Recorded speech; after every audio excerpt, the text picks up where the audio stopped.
লেবাননের prime minister বলছে যে রক্তপাত যদি বন্ধ না হয় এবং দক্ষিণ লেবানন যদি ছেড়ে না যায় তাহলে ইসরায়েলের প্রধানমন্ত্রী বেনিয়ামিন নেতানিয়াহুর সঙ্গে কোনো বৈঠক তারা করবে না, কোনো চুক্তিও করবে না। আগে তাদেরকে তাদের দেশ ছেড়ে দিতে হবে।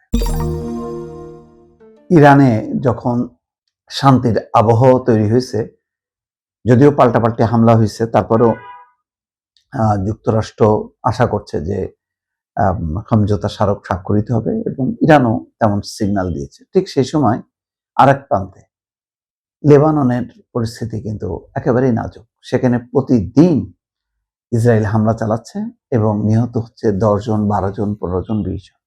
সর্বশেষ হামলায় 12 জন নিহত হয়েছে এবং এই নিহতের ঘটনা, হামলার ঘটনা তখন হচ্ছে যেখানে ওয়াশিংটনের মাটিতে বসে দুই দেশ যুদ্ধবিরতিতে স্বাক্ষর করে। তারপরও যেদিন স্বাক্ষর করছে তার পরের দিন থেকেই ইসরায়েল হামলা চালাচ্ছে এবং ইসরায়েল বলছে যে পুরো দক্ষিণ লেবাননটা হচ্ছে বাফার জোন। তারা নিজেরা এটা বাফার জোন ডিক্লেয়ার করে তারা অব্যাহতভাবে হামলা চালাচ্ছে।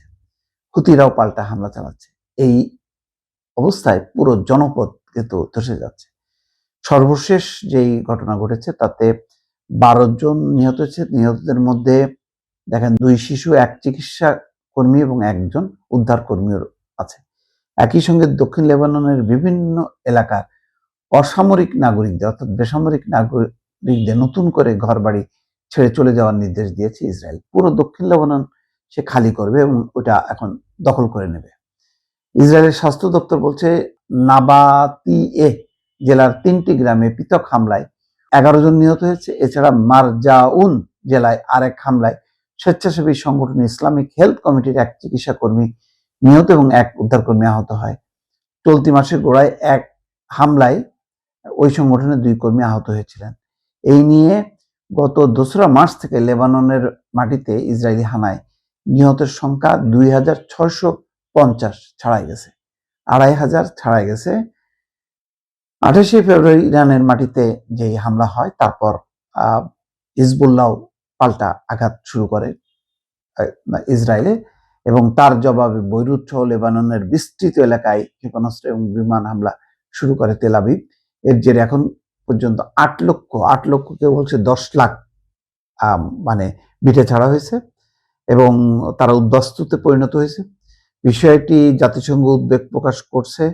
16ই এপ্রিল মার্কিন প্রেসিডেন্ট ডোনাল্ড ট্রাম্প ইসরায়েল এবং লেবাননের মধ্যে 10 দিনের যুদ্ধবিরতির ঘোষণা করেছিলেন এবং সেই যুদ্ধবিরতির পরেও বারবার চলছে। ইরান বারবার দাবি করছে যে সমঝোতা করতে হলে লেবাননে ইসরায়েলের আগ্রাসন বন্ধ করতে হবে। সেই পরিস্থিতিতে লেবাননে নতুন করে ইসরায়েলি হামলায় আবার উত্তপ্ত হতে পারে বলে আশঙ্কা। তার মানে চলবে না এই জিনিস কোনোভাবেই আর মানে সমাধান হবে বলে মনে হচ্ছে না।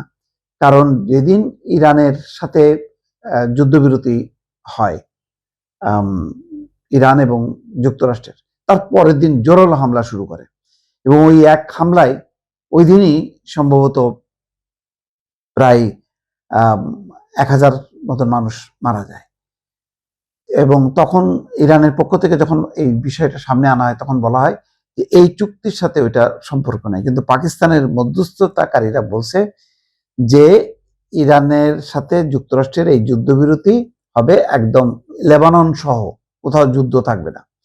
কিন্তু ইসরায়েল মানে নাই। ইসরায়েল শুরু থেকেই ইরানের সাথেই সমঝোতা হোক, যুদ্ধবিরতি হোক সেটা চায়নি।